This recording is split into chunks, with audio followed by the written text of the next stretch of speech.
Я выросла в бурятской семье, и вот какие правила у нас были. Это третья часть. Первое правило: обязательно нужно было здороваться с любым человеком. Нельзя было пройти мимо него, как мимо пустого места. Даже если ты видишь этого человека 10-й раз в день, нужно было обязательно поздороваться.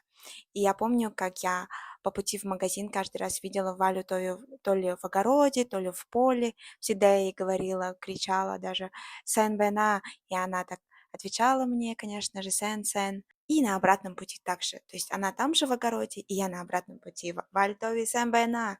И она такая «Сен-сен». Такие приятные воспоминания. Второе правило: если кто-то из близких, из домашних уезжает в дальнюю дорогу, то нельзя было выкидывать помои до тех пор, пока он не доедет до пункта назначения. Знаете, я всегда думала, что если я выкину помои, пока он не доехал, я могу так забрать его удачу, которая должна и будет его сопровождать в дороге. Помои всегда про негативную энергию.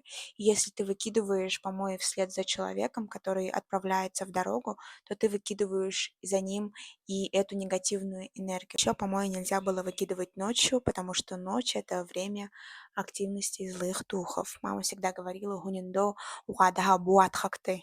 Мы с вами уже поняли, что у каждой стихии есть свой дух. У огня тоже есть свой дух.